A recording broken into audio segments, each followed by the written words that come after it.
A very good evening and welcome to this edition of The Fourth Estate. Charles Mwangu Shampagi, and tonight a panel of journalists that will be discussing the presidential debate that took place on Friday, the 15th of January. Of course, the National Resistance Movement candidate Yoweri Museveni didn't turn up, but the other 7 candidates showed up. We'll be taking an assessment of how they performed, how they discussed the issues, or whether the issues were discussed, and possibly, if we can, we'll discuss the moderation of the debate, which is a difficult one to get into.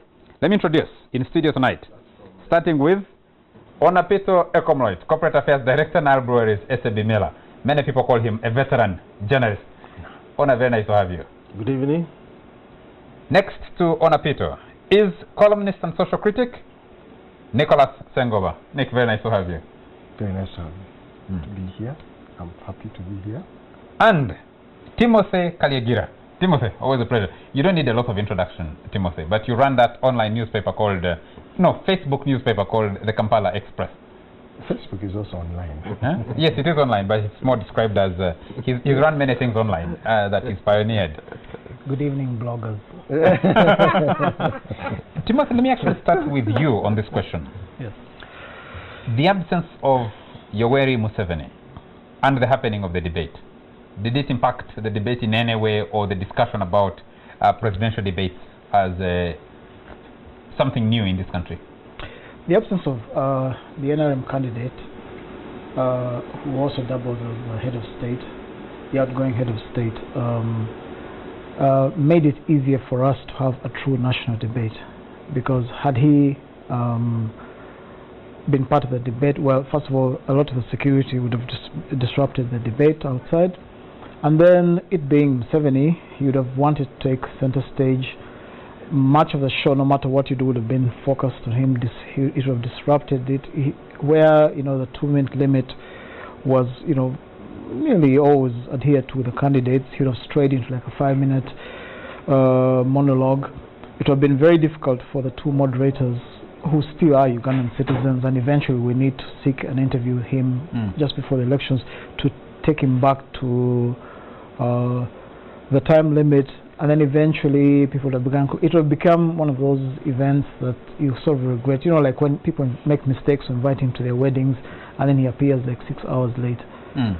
So, in a sense, it was good he didn't appear for the debate. Then also, as the debate got underway... Your first point, is that being fair to him? Because he's featured on a lot of international... I'm being kind to him. No. He's featured on a lot of international media, and he's been interviewed. And yes, he's respected the time, and he's answered the question. Yes, when he's in international capitals, as Ugandans have seen abroad there, he's very different. He follows the traffic laws and everything. He is a law-abiding citizen. But yes, the BBC is not like our Uganda, where he lives, him, he lives outside, beyond and above the law.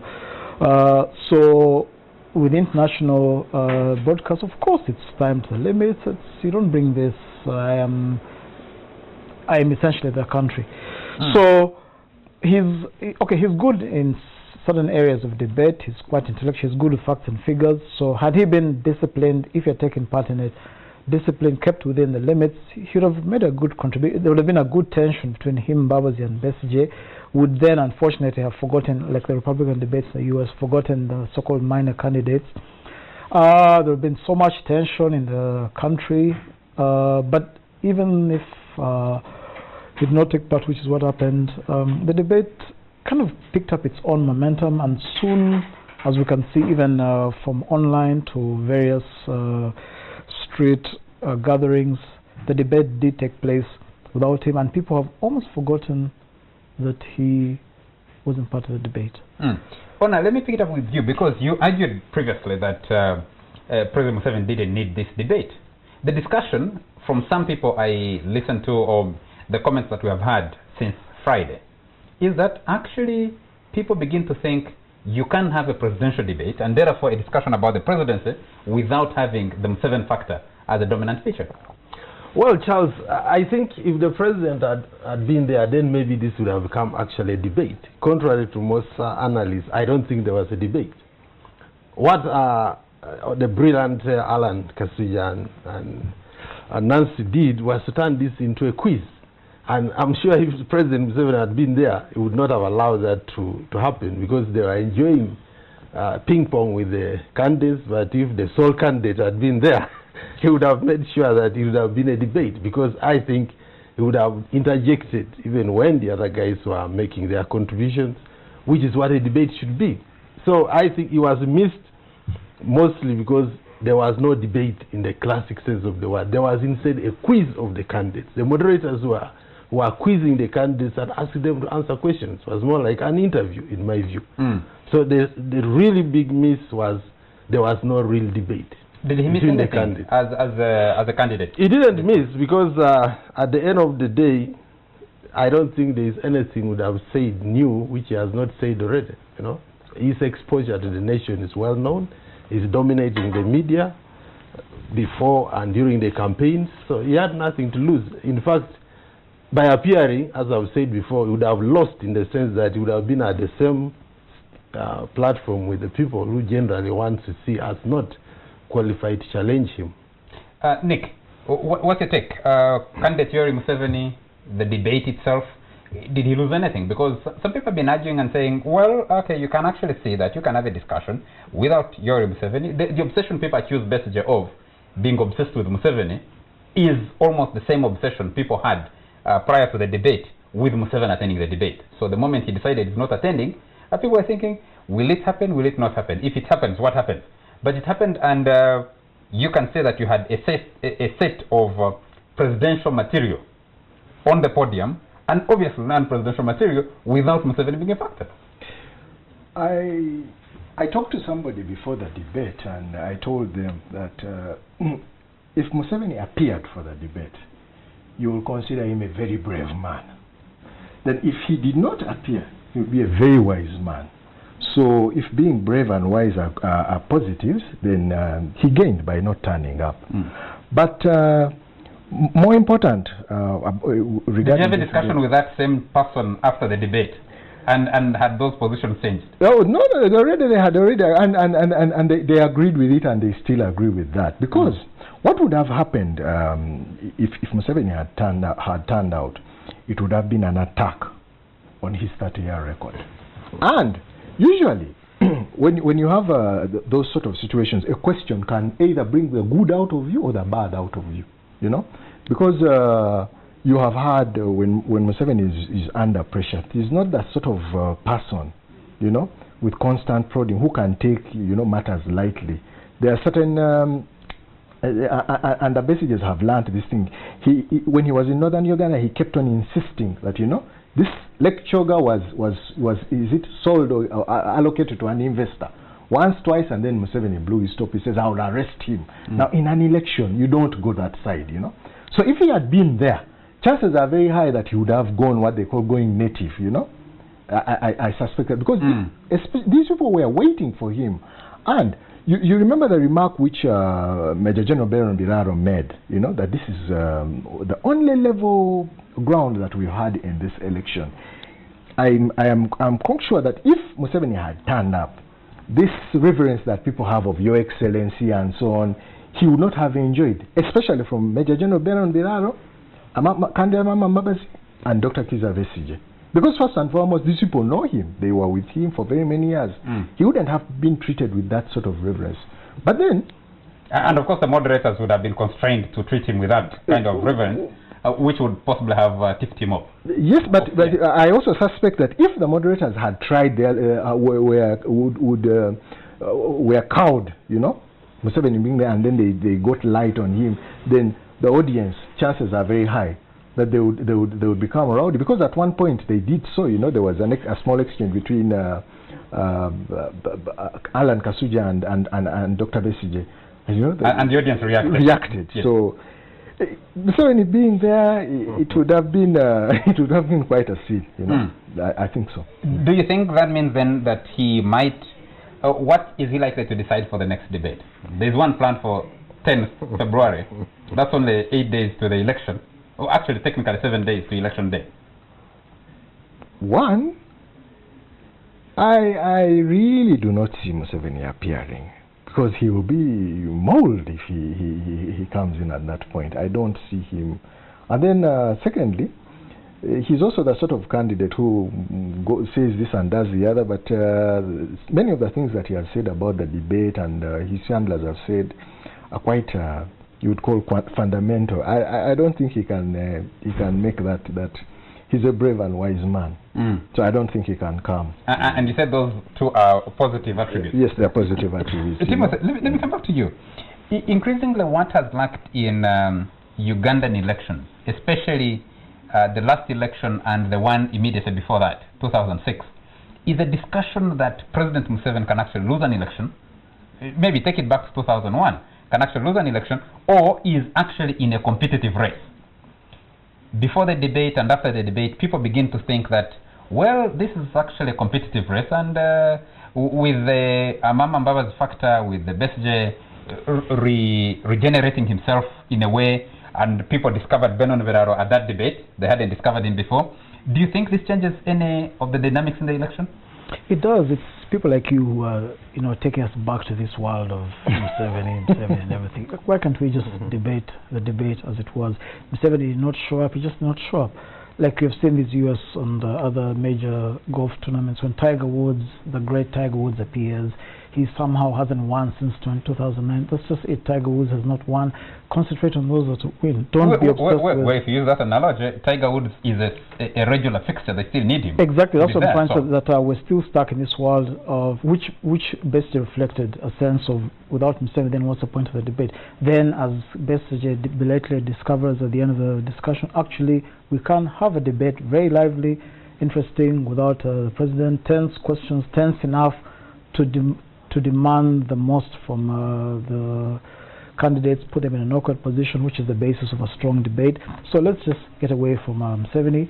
And if you say what will be the dynamics after this, I'm waiting for the first opinion polls that come out and see how they're going to give us this story about 80% of Ugandans still think Museveni is going to be the winner. Really, at least there should be what the Americans call a bump for people like the Benon Biraros, the experienced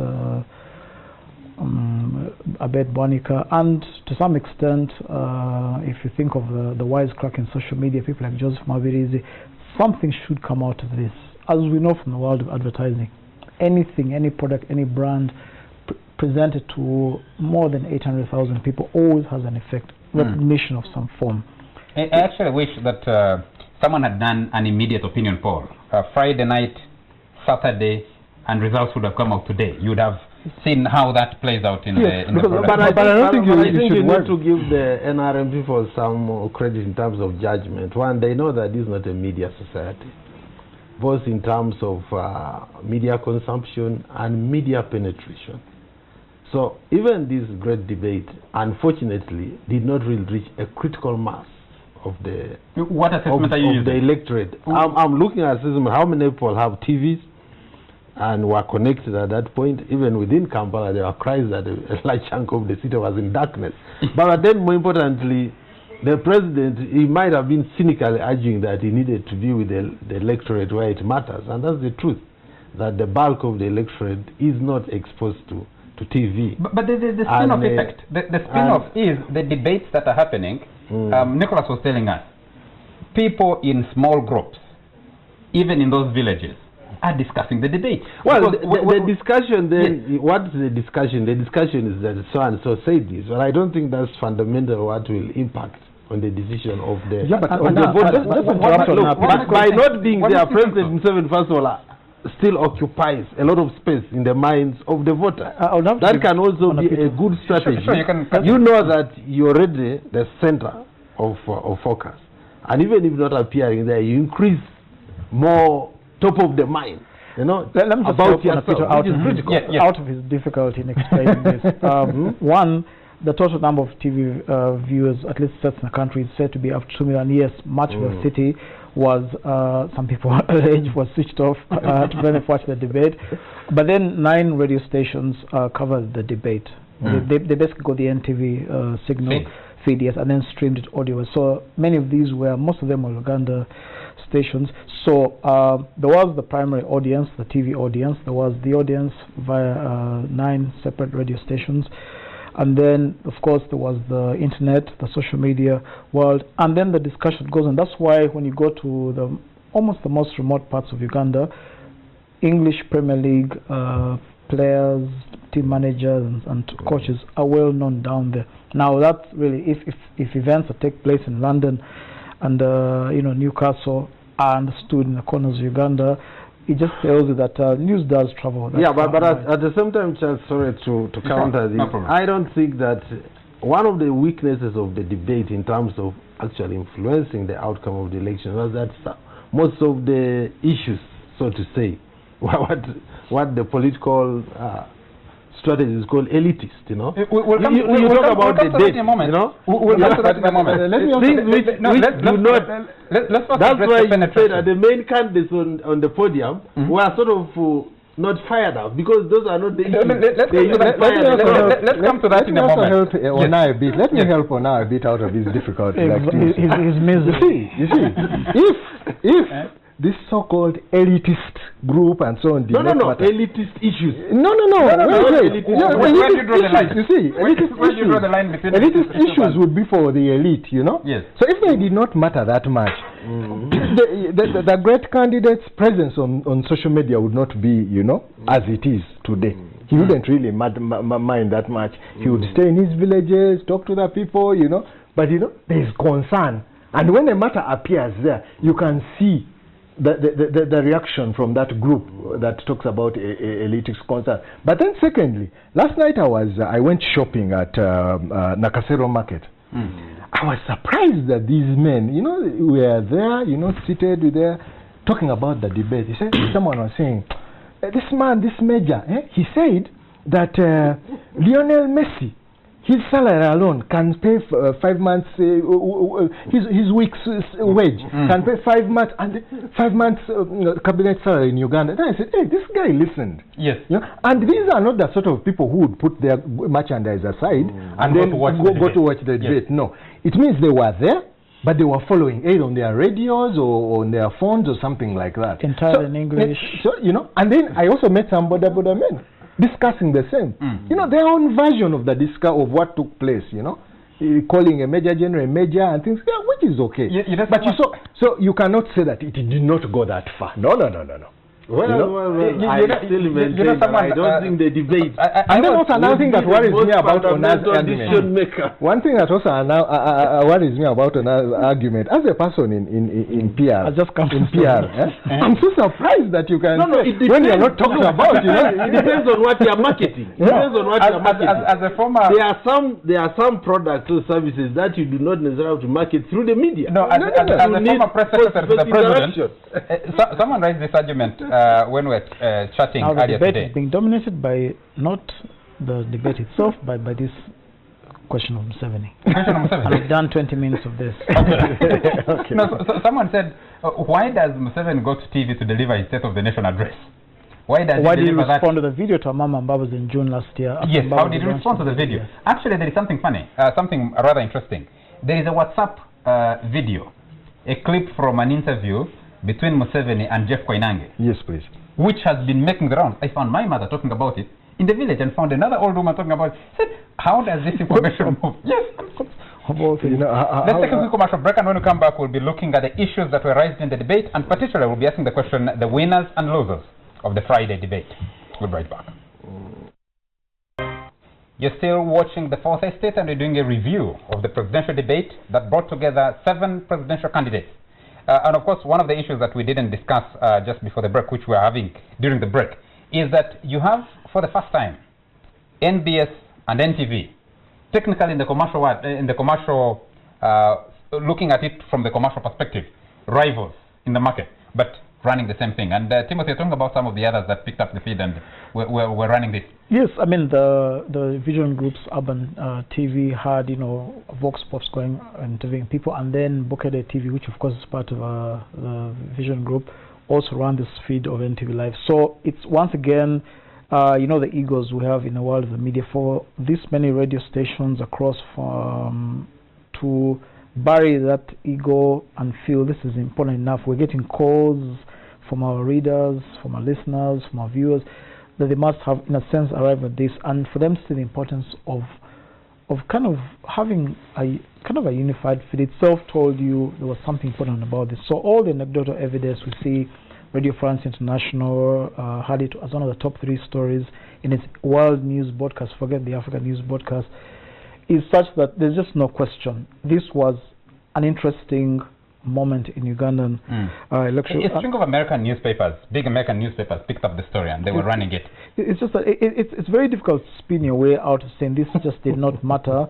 And the next thing we go to must be what we now get to, the substance of the debate, who won, who said what. Yeah, just pick it up from there. Winners and losers in this debate. Well, I don't know about winners. Like I said in some piece on the Kampala Express Facebook newspaper, I said these people all in a sense are winners. Like all the finalists in the Olympic 100 meters, or the ones that the 16 girls who make the finals of Miss World. You can say what you want to say, but to get that far through all the pressure, the glaring TV lights, that's something. But if you break it down, I felt that piecing together the response across the social media platforms, the general perception seems to be that in terms of solid, specific content and policy, Abed Bonica and Major General Bernard Biraro came across strongest. Because of expectation around Kizza Besigye and Amama Mbabazi, there seems to have been a slight letdown. Especially Amama Mbabazi, slightly more disappointing, especially the way he began off well. He appealed to radio, TV, internet audience, showing you he had a clear sense of, I must speak to an audience, that American style, speak to a focus group. But then along the way, I guess because of the fire he was getting from Nancy Kachungira, he kind of lost some momentum. So I guess Bonica, Biraro made good in the debate, and especially Bonica, his conviction about people, it's urgent, this is a crisis, and these are the specifics. That's it. Do you think Abed Bonica benefited because he's also running for the 4th time? Exactly, as I said, presidential candidate. As I said, nobody seems to pay attention to that. Yes, because Alan Kasuja began off by asking him, the moderator, asking him what he's still doing running this, and you only get 50,000 votes. But then as the debate continued, we began to understand then essentially the reality showed us a contradiction in his position. That is the value of experience. Knowledgeable, with policy specific, could retort, good in details. When he's taken this area of veterinary medicine, even stronger. Besigye was taken in the medical field where he's a professional, didn't come out as strongly as Bonica came out his area. The former Vice Chancellor Makere, Baramreva, was taken to his area of computers and university, but then didn't do as well. So even on the taken areas of the specialization, some of them came out somewhat weak. So Bonica, I think, at the end of the day, quote unquote, would be the winner. Okay, because I think he also did very well in the 2006 debate. There was a debate where the two principals, Yoweri Museveni and Kizza Besigye, didn't show up, were represented, but Bonica made very solid arguments. Nicholas, what do you think about the performance of the candidates, even before we go to the issues that they articulated? Well, I'm finding it very difficult to come up with a winner because there's no scale, of course. There's no scale, of course, but I noticed that in certain areas, from each of the candidates, you learned something. They were quite strong. If you go to, say, Professor Baramreva, he spoke about education and employment, and you could see there was some confidence in what he was saying. Not very specific, not very solid, but it's something he can build on, you know, say maybe in the next debate. When it came to a person like Madame Chalia, you know, she had a very, very big problem with answering the question that had come. She wanted to answer her own questions. And when she answered her own questions, when she set her questions, she answered them well. Yeah? So I don't know whether you know, she brought out a few, you know, things about, you know, early learning, you know. So, but then the main focus, of course, for everybody was what you call the big three, you know, the big two, you know, Besigye and Amama Mbabazi. One of the things that happened to Amama Mbabazi, the first question seemed to have, you know, like staggered him. I thought he should have been ready for that. He should have been prepared for, you know, to answer that, because it's one of the main issues that comes with his history. You know, that's part of the baggage. You know, what happened, the court ruling in Kingizi. he tried to fight it. And what I learned from Amama Mbabazi is that he seemed to have understood what the purpose of a debate is more than all the others. Why? Because he came in with, most probably because he has this courtroom experience, you know. He could easily dodge the questions. Most of them he hardly... Did that come out? Because people were looking at his answer to the question of safe houses. And one of the trickiest moments, which was the question by Kiza Besigye about vote rigging. Yeah, but you see... There was also the question, I think there was another question that was put to him that, yes, he dodged it. Yes, the question about homosexuality, which was put, I think, by Mabirizi. Yes. Which he also tried to scatter around. Do you think he got exposed as someone who... some comments on social media as to the effect that Amama Mbabazi came out of this debate as someone who deliberately dodged answering questions that he should have answered. He deliberately dodged, and you did not get to see that you did not get to corner him for him to reveal some of those things that you would embarrass him, you know. But then, having said that, his answer on the issue of gays was one of the lowest moments, if you asked me, you know. To chide somebody who is childless is something a bit very tricky. It's sensitive, yeah.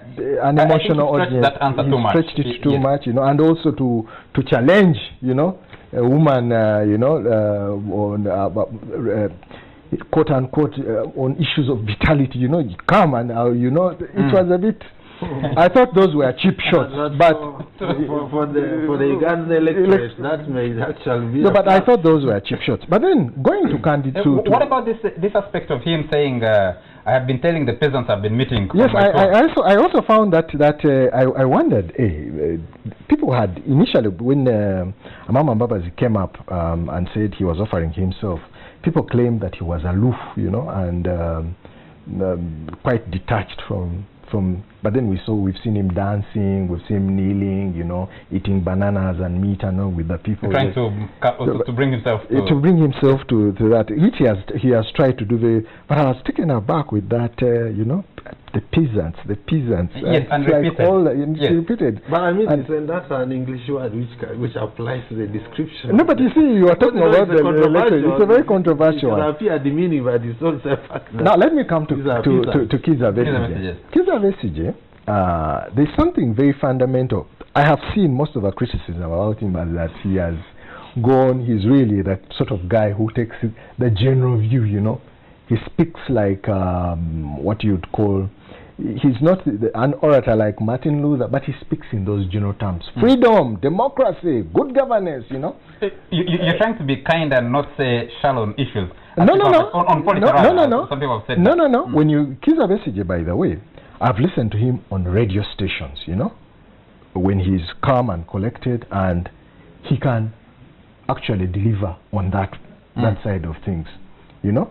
But I don't know if this 2 minute time limit, you know, affected the way, you know, because there's something which he said, and which I think is what informs his disregard for being very specific. He said that, you know, we can do all these things. We can put more money in health. We can put more money in agriculture, in education.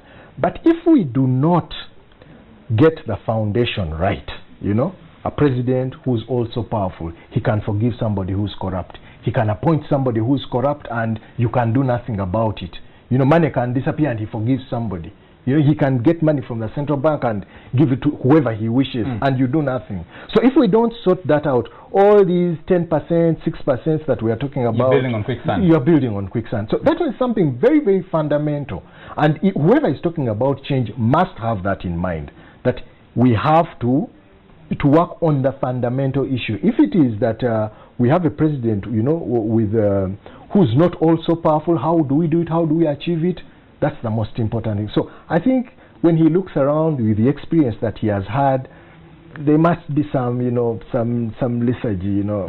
What is the purpose of all this, you know, insisting on all these things when we know very well at the end we shall have this same problem if we don't change, you know, the foundation. Let's pick it up from there. Besigye's performance. People expected I'm not going to go. Just a moment. Look, I have to go on the presidential candidate. I don't want you to Just a moment. The argument was Besigye is this person who sees all Uganda's problems through the lenses of one man, Yoweri Museveni. And people say he has not demonstrated depth on policy. And I think he tried to avoid that at the debate. Look, let's first go to the performance of the candidates. That's what you're asking us. Look, for me, I would categorize the candidates into, first of all, two broad categories. There are those passion. The candidates who have generally not been seen as mainstream were passionate. And that is Abed Bwanika, Major General Biraro, and Sharia to some extent. And I think that's logical on their part. They are trying to still get adequate name recognition. You could see that they really need to make this performance count. People across the country do not them adequately. They have been struggling in terms of getting crowds, in terms of their movements. They don't have the resources. So this was really a good opportunity, and I think they utilized it very well. The other, and that applies to the professor as well, Professor Barria.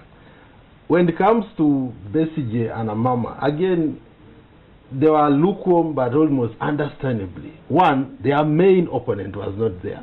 And in a way, they felt these other people really are not their competition. You know, they have nothing against them, so to say. And they don't even truly believe that they are a challenge to them. So they felt somehow, as Besigye said, that it was disappointed because the real contest was not there. And then on the other hand, they maybe try to show what normally is associated with front runners to become presidential.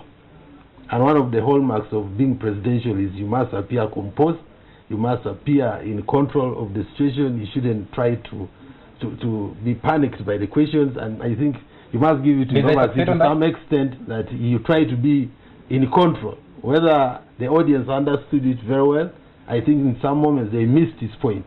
When he appears like he has not understood, he wants to pose for effect, he wants to appear that he's not bothered by the question.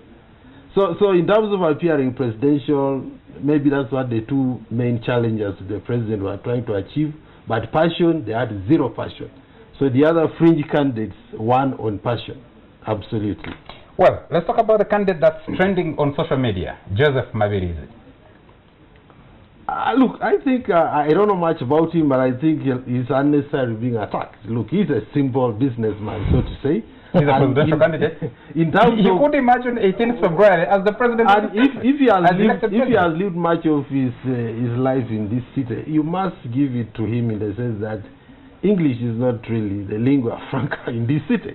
So in terms of, he may have enough English in his vocabulary, but in terms of being able to express himself was obviously one thing, but again, to me, understandably, you know, he's not a typical English speaker. He spends most of the time speaking Luganda. Is it about English comprehension and sometimes or is it about comprehending what the question wanted and answering it the way you want to answer it? Yeah, I mean, you can't understand a question and express it very well if you are not conversant with the language. If you don't practice.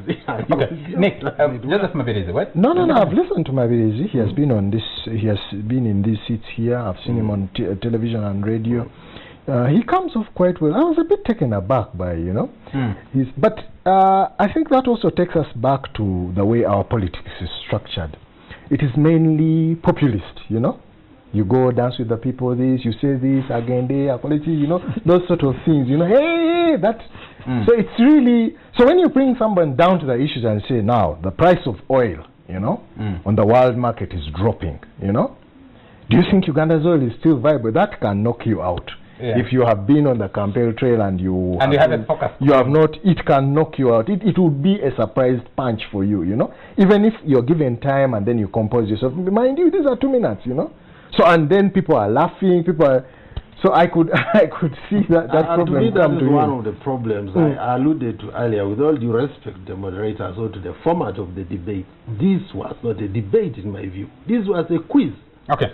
Before you finish the sentence, you are being harassed. Yeah, because so you have only limited time. No. Maybe we'll come to we that. have watched other debates. The candidates must be able to. First of all, I wanted the candidates to be the ones getting at each other, not so much the moderator. That is one thing that was lacking. But wait, just because we need to take a break. We're going back to the issues of time. Timothy, on Joseph Mabirizi, what's your take on especially the social media bashing that he's been receiving? But you know my views about social media. Social media is, you know, secondary schoolish.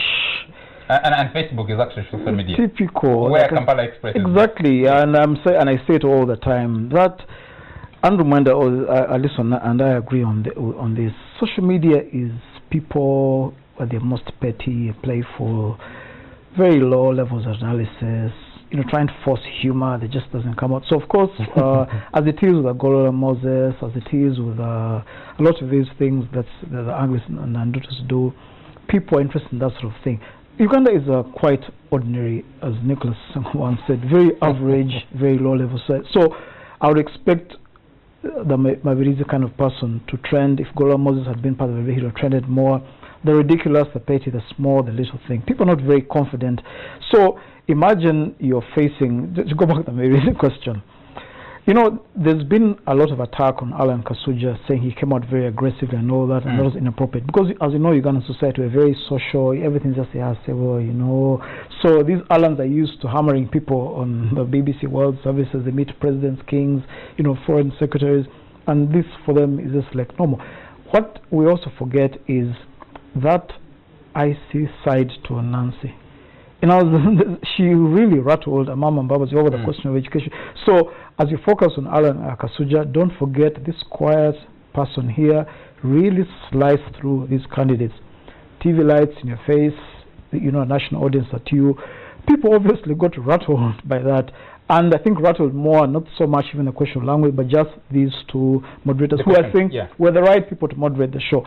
And Nancy is smooth talking, you know, one of those shows, news anchor at NTV. But there are certain areas of Ugandan history, politics, safe houses, the political military side that required an Alan Kasuja. So Mabirizi will amuse me.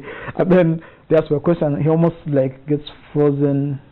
And then very gradual. As I said, I don't blame him. We've been, people like us who went to schools like Namasagari College where you spend half the term on stage, are used to these things, but it really can be a daunting time. I mean, remember this former governor of Texas, who was he doing one of the debates? Rick Perry or somebody, who essentially got stuck and totally forgot things. It's a daunting task for anybody. Stage is stage, especially with the lights, so I'm sympathetic to them. Yes, I think I've seen someone make their own analysis and said where Ugandan elites or people who think they know where the country should be going have been shying away from taking up the challenge. A man like Mabirizi actually he made a significant point. He stood up there, he's a candidate, he performed the way he performed. Most likely, if you see like the Americans who ran series of debates before the final date, you'd find that he significantly improves, and maybe some of the better performers drop in subsequent debates. If those signatures by all the candidates are authentic and not these rumors we hear that they were basically handed signatures. If it's really true that Mabirizi and Charlie did go around the country to get those signatures, I tell you, we can sit and pontificate, but if take any of us and give us 2 districts to go and get 100 signatures of registered voters, meaning you must speak to about 600 people, some of whom would say, no, I'm not interested in that, and then finally get down to 100. It is a lot of work. And then bring them to the electoral commission and they verify them. I'm afraid, gentlemen, we need to take a break. We did take a break. But we need to come to the lady. Yes, we may not be able to conclude that now. But, but also to remind our viewers that since last Sunday, we have agreed that you can call into the show and share your views and opinions about this discussion and make a contribution to this debate. So the lines will be running on your screen, and you can call in and make your contribution to the discussion in the last segment. We'll be right back. Welcome back. This last segment of the Fourth Estate. We're discussing the presidential debate and we're doing a review of it, and we're inviting you, our viewers, to join in this discussion by calling us. We can only be able to pick up a few callers, so if you try to call and you can't get through, kindly bear with us. But I have with me in the studio Onapito Ekomoroit. He comes as senior as I come in the media world, and of course Nicholas Sengowa, not a mainstream journalist. He does business, but one of those very passionate people in the media. He's a columnist for the Daily Monitor and also a very frequent social critic and commentator on TV shows like this, on NTV, on Hot Seat and others. And Timothy Kaligira, they don't come senior more than okay, they don't come more senior than Timothy Kaligira. Gentlemen, the big question, the issues And the number for you to call in is on the screen, so you can pick it up and call, and we'll be able to pick you up. Timothy, issues. First I was, yes, you wanted to comment about Maureen Chalia, the only female Maureen candidate. Chalia was quite a very enigmatic figure on that stage because, you know, she kept on in her reckless style. She was actually stumbling on some of very, very touchy and sensitive issues. And, you know, she would not be able to complete. Are you referring to the president's sister? I mean, all kinds of issues that were really interesting. So I think in terms of leaving people mystified, she was the most effective, and touching on sort of those twisting the tails of the animals, so to say. Of leopards. Let's go to the issue. She ended at the tail. She didn't twist the finger. Timothy, issues. She writes well. She has a very affectionate way. There's been a funny joke that because Mavirizi and Chalia campaigned together, that Mavirizi found himself stuck because the author of the points, the one who outlines what they should discuss, is Chalia. And now she was standing on the other side and couldn't help each other, which I think is a bit unfair. But Timothy, personally, I think there are a lot of policy issues that either because of the time and the large number of candidates did not get to be discussed. The candidates did not discuss their position on security in any meaningful detail. The candidates were not put to task on their foreign policy options and what they plan to do. The candidates did not talk about some of the more fundamental questions that should be about this debate. What do you think missed out significantly, and is there an opportunity to discuss that now? There will be. What I wrote on the Kampala Express in my review of this was surprising, especially it being Alan and Nancy, that they could have missed out this fact that the show started with the discussion about 83% youth unemployment. Uganda has, I think, the second highest number of young people in the world after the West Bank and Gaza. That you not quite address them, and address them in this contemporary tone. You know, discuss what plans do you have for, you know, the spread of 4G internet. A bit of outsourcing and was discussed to Bariamule, but in general, I'm quite surprised that most of the discussion seemed to be more like that early NRM 1990s Uganda, the basic things policy, you know, that sort of development economics, rather than things about young people addressing, you know, their feelings, their aspirations, the student population. As I said, especially it being these two moderators, you'd have thought they would have twisted the debate toward that. Okay, let's pick up a caller, then I'll come to Nicholas and Ona. Do you have a call on the line? Yes, good evening, Charles. How are you? Good evening. Can you tell us your name and where you're calling from? Okay, I'm called Nyembe Richard Maro, calling in from Chivoli. Richard, kindly keep your question or comment brief. Okay. Greetings to Timothy and the rest of the guys in the studio. Actually, first of all, I think Charles Mwangu here, you would have been a great moderator than one or both of the moderators we have at the show. Anyway. I'll take that as a compliment. Thank you. Yes. I think, myself, having served in the NRM, I think candidate Museveni lost out so much by not attending the debate. Remember, the officials at the Secretariat told us that the president didn't attend the debate because he had some more important issues, one of them being that he had to attend to rallies whereby his voters don't have TVs. So that actually proved that, by their own words, after 30 years of the NRM, just a small margin of people have TVs in Uganda. I think that was a very, very, very great loss to NRM and candidate Museveni. He would have been brave enough to come to the show, to come to the podium, let the other candidates pump the questions to him, let him be brave to answer the queries. He would have come out a very brave and prominent man than missing out the show. And today he has said that debates are for school children. Can you imagine that debates are for school children? Such a statement from the leader who has led the country for 30 years. Anyway, good evening. Thank you very much, Richard. Do we have another call on the line? Hello? Hello? Hello? Yes. Tell us your name and where you're calling from. My name is Caroline. Yes, Caroline. Keep your question or comment brief, please. Mine is actually a bit of a clarification to the entire country. Yes. I still understand why people think villagers don't have access to all this information. I think we need to move we need to move away from thinking that 80% of the country is somewhere in a hole and they don't watch TV, they don't read newspapers, and they don't listen to radio. People have access to information. So as presidential candidates out there, they need to think back and realize that people have all these access, they are listening, they are watching. Thank you, Caroline. I think she makes a very important point. We make all these assumptions here. Let's pick another call on the line. Hello? They think they are watching. Thank you, Caroline. I think she makes a very... Hello? Yes. Yes, sir. Tell us your name and where you're calling from. Lockton Alex from Cotido.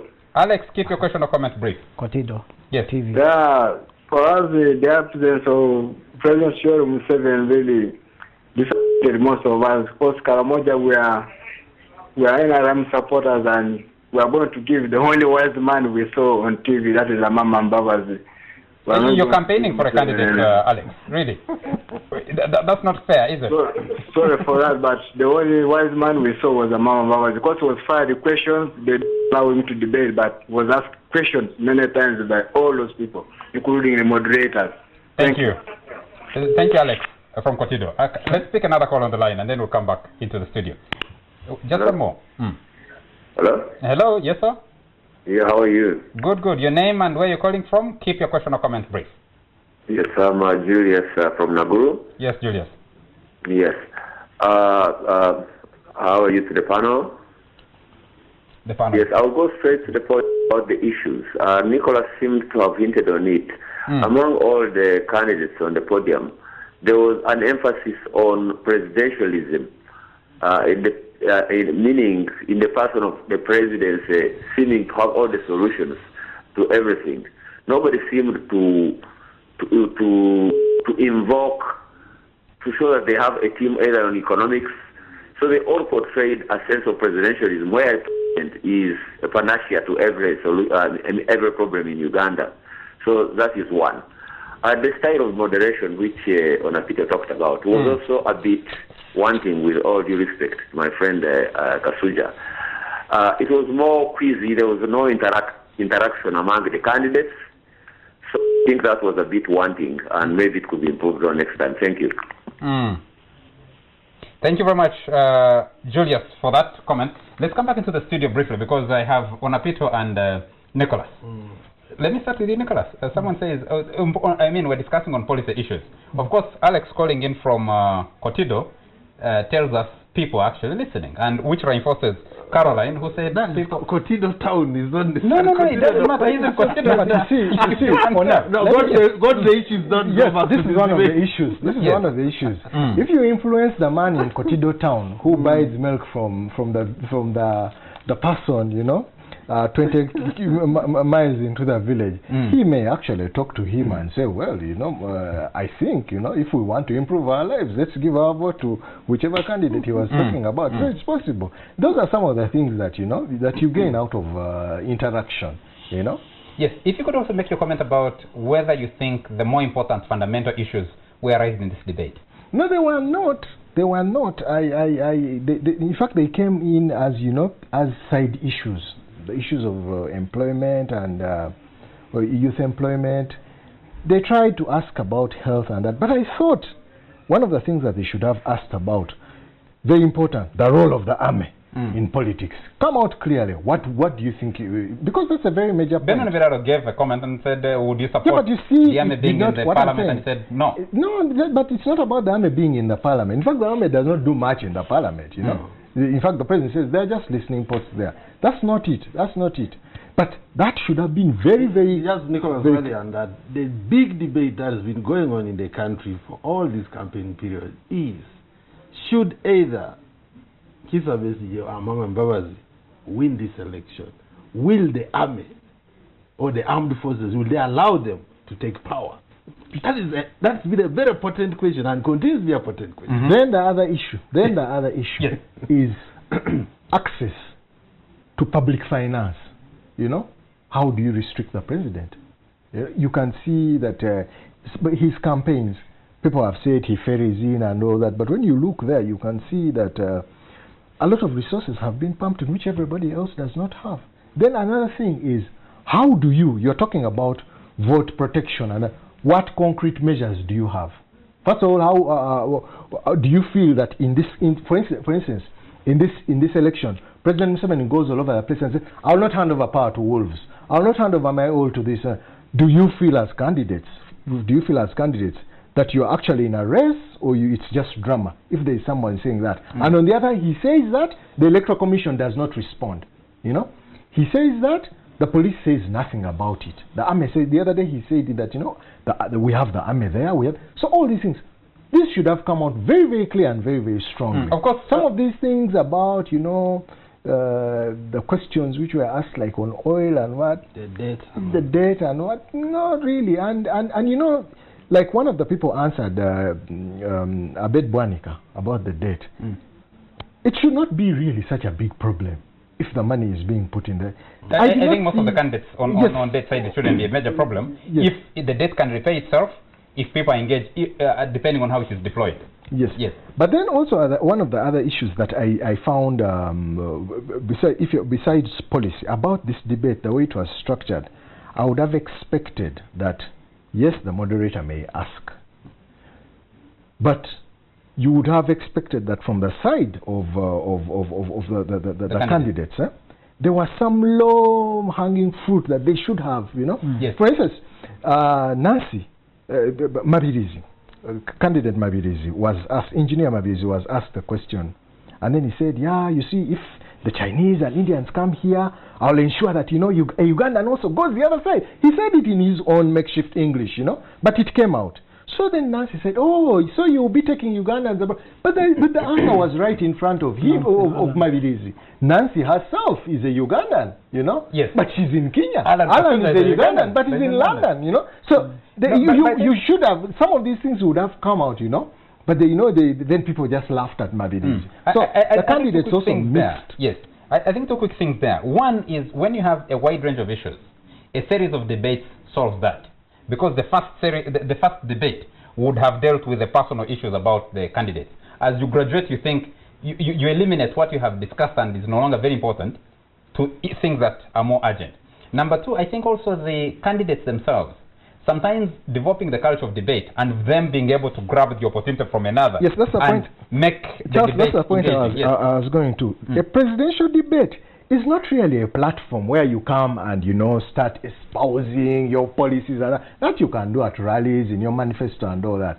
One of the most important roles of the presidential debate is, first of all, a contest of wits, In America, they talk of the one-liner, You give us that and we go and quote it, They usually, many of the quotations that you have, actually not part of the planning. It's not the planning, but someone quick-witted, Can somebody, get into a tricky situation and jump out very quickly and come out smart, Those are, then other factors are the demeanor, For instance, I saw you people who wear these jackets, There's some etiquette, some things to follow. I saw a gentleman, when you are in jacket like that, when you sit, you open. Yes. When you stand, you fasten. But I saw the professor the whole time he was on stage. There was one person who opened. I saw. He was on stage and his belly was So some of these things. That's one point. The thing is telling me we have a few callers online. So let's pick a few callers and then so that we have an opportunity to wrap up this discussion. Hello, caller. Hello. Hello. Yes. Hello. Hello. Yes, we can hear you. Tell us your name and where you're calling from. Kindly keep your question or comment brief. Yes, I'm calling from Gulu. My name is Martin. Yes, Martin. Oh, no. Oh, no. Martin, have we lost you? Yes, let's pick another caller. Hello? Yes, Unaddressed. Yes, please. Job well done. Thank you. I'm calling from Rubirizi district. Yes, please. Your name, sir? Innocent from Rubirizi district. Yes, Innocent. Go right ahead. I want to inform you that the information moves very deep to the person in the village. Yes. And now, my issue is about the President Museveni. Mm. Inform him, at least he owes us a tax. come and account. Okay. Come and account for what he has done for the country. Thank you very much. Thank you very much, Innocent. Do we have another call online? Hello, sir. Hello. Hey, hello. Yes. Hello. Yes. Tell us your name and where you're calling from. Keep your question or comment brief. My name is Ismail. Yes, Ismail. I'm calling in from Luvia. Yes, please. Good evening, panelists. Good evening. Good evening. Now, just a quick one. I would like to point out one of the things that probably the panelists have addressed, Timothy, Nicholas, and Ona. You see, that I think the reason why the presidential candidates did not take on each other, because there is a belief, just, prior to the debate, there was a belief that actually they all agree on the same thing.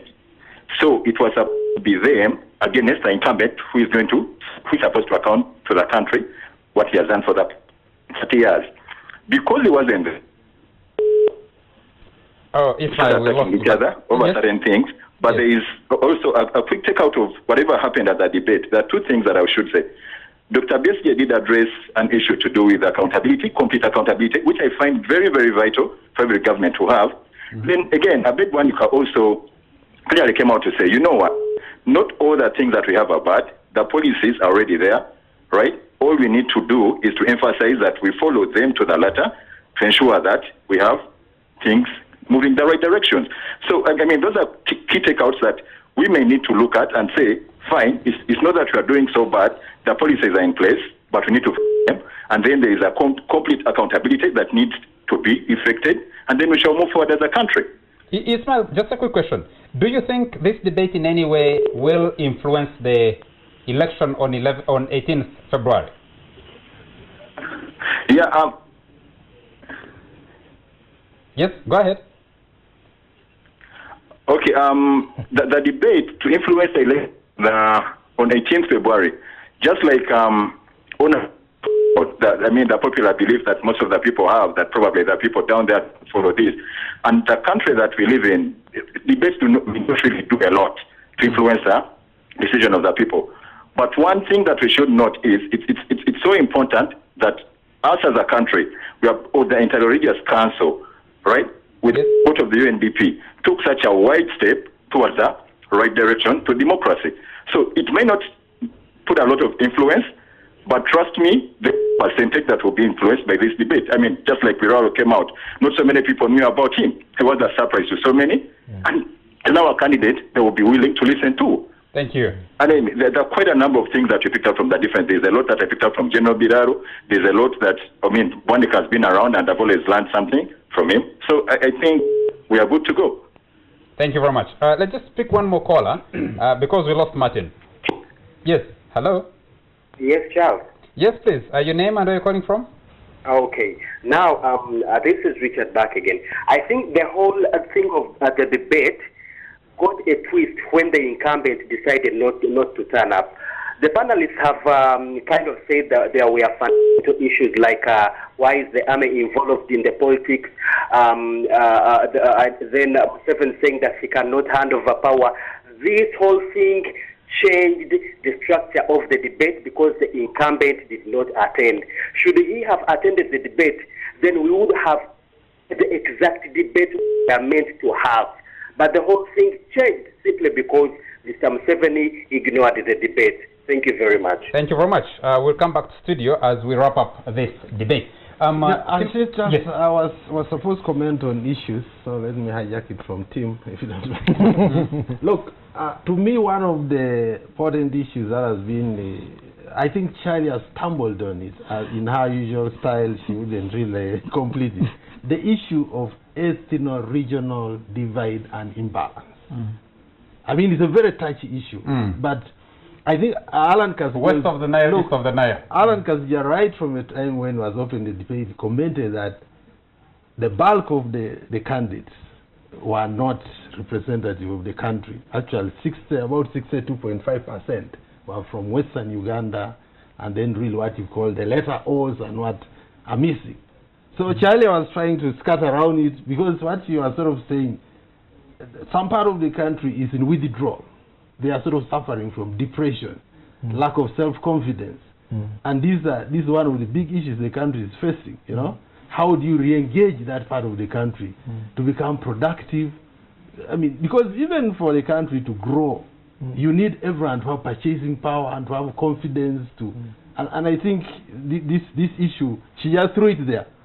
People might think she's a tribalist, she's a what, but it's definitely, even in the American elections, we are talking about the Hispanics, the black Americans. I mean, it's this ethno. The is a very strong New York values, Trump. So it was a very interesting issue, but I think she just threw it out there, and the country needs to discuss. And Timothy, we should come here and discuss it. Timothy, on the issues and the articulation, just as we come to the end, and especially listening to the viewers and their different takes on the debate. Well, as I say, just to go back to this opinion, say Uganda is, I think, ranks number 8 in Africa in terms of internet numbers. Number 8 just after Tunisia, and the number of radio stations, I think it's number 2 or number 1 in Africa after Mali or something like that. So let's get, as Carol said, let's get with this idea of there's a world of people who are urban that consume social media and TV, and the rest out there. We are much more integrated. But going back to the issues, it's hard to know what to make of these things because everybody is making statements of intent. I want to do A, B, C, D. Of course, if you go to a secondary discussion about do you have the capacity, do you have the skills to do all these things, why is it that all the roads being done in the country are by the Chinese, why is it that there's barely any Ugandan like commercial bank left here and everything's just foreign, how much Ugandan capital still exists to get these things done. So it was a nice sense for me, as I said, the debate really was just a sense that Ugandans could begin to see people have a vigorous national debate without President Museveni. This fixation on Museveni, for me, was a good omission, and it was just nice that people can see life can go on. The next debate, they'll just say, they'll no longer be saying Museveni is not there again. No, it's just what will they say this time. Yes. About the policies, as I said, it's all statements of intent, but the realities of the dysfunction of the country, the structural weakness of distribution systems, will overwhelm all those candidates, even if they work together. You know, so and Charles, for me, really what the candidates did not say, which I've always maintained, and which makes me very cynical about the whole governance system, is that they all talked about the same old approach. They all think you put more money, you put accountability into a same machinery. For me, I don't believe. No, but government machinery, just hold on. Government machinery as we know it will not work, regardless of the president. Yes, that is my belief. To be fair to Dr. Bessie, he debunked that idea because he said very, very clear what you're saying, that, you know, we can put, I remember he said, in their beams, you can put more money, but as long as we don't get the foundation right. And that foundation was not talked about solidly. That is the point. The foundation is, if you elect somebody as a president, can he account to you? First of all, does even your vote matter? You know, because already you get that sense that you get that sense, and that's what drives our cynicism. I must join on Peter. You get that sense. If the Electoral Commission, when Dr. Bessie comes out and says, "Mine is a campaign of defiance," and then the Army commander, what's his name? The CDF. The CDF goes on a press conference and says, "We shall not accept that." The Electoral Commissioner, we shall not accept that. The police, we shall not accept that. The Inter-Religious Council, we shall not accept that. Then when President Museveni says, "I will not hand over power," everybody simply keeps quiet. What sort of election are you going for? You know? So how will you build all those? How will all those things be put in practice when you still have that situation? That there is a man in the country who can speak and nobody will respond in any way. And yet when other people speak, everybody gets, you know, how can this man do? This man is violent. This man is, you know, and you even so. There was a point which the right honorable Mama Mbabazi made. You know, he made it cynically, but it came out very well. He says that there was a part of the country where one group attacked the other, and the other group defended themselves quite well. I love that part. You know, then only one group was arrested and has been arraigned in court. So what sort of election are you going into there? So whatever we discuss, all these nice ideas, 10% I will inject this, as long as the people who come out as leaders are not accountable, you can't hold them accountable. You know, and they are not threatened. They are not threatened. So long as the vehicle they intend to use to deliver is as defective as currently it is. But we need to make. I think you're not being fair. Besigye, for example, said he's for the idea of federal governance. It wasn't discussed in detail, but he said he's for federal governance, and he said people need to take back their power. I think that's been the major yes, but how do they take it back? By just saying that federal institutions will be more effective than the district. Well, you need to try them. Look at Nigeria. Look at Nigeria. It's a federal republic. I told Betty Kamia once. Even the DR Congo is actually a federal republic. Yes. Yeah, but you see, gentlemen, I'm afraid our time is out. We need to get out of here. We'll continue with this discussion. If I can have the same panel next week, or maybe other people come and join us in the discussion next week, we'll be happy to continue interrogating these things throughout this election period and beyond. And of course, for me, one of the things that only candidate Abed Wanika tried to do in his closing statement was to do what they all came to do: ask Ugandans to vote for them, and by going out to vote for them. The other candidates concluded without appealing for the vote. Besigye said you'll work with a swagger. Yes, he talked about working with a swagger, but he didn't say, please come and vote for me, which I thought he could have done. Use the platform. You decide on him, you know? Yes. And I think you know, people who are still working the swagger are not exactly your epitome. Time is out. Thank you very much. On Apito, Economic Corporate Affairs Director, Narborough, SFB Mela, thank you very much. Nicholas Sengowa, and thank you very much. Can I splash water on Apito for this point about, can I pour water on Apito for this, trying to make it seem like, I mean, he should know the media penetration is that high. Can I just do that before? You live in the world of the media, we live with the people. That's time is out. Appear for the debate. Not being talked about is also a very bad PR thing. I'm afraid. Well, let's get out of here. Thank you very much to you all our viewers for joining us tonight, and especially those of you who called us and this one who listened in. Of course, we can't stop to thank the people who toil behind the scenes. The people who delivered that debate to you were not the moderators and the glittering lights, but the people who are actually delivering the message to you, and the people, those are the people in the production and who do the thinking. So let's thank our people who are in the production studio, still out there this late in the night trying to give this show to you. And thank you very much, gentlemen, for making time for the show. Have a good night. Good night.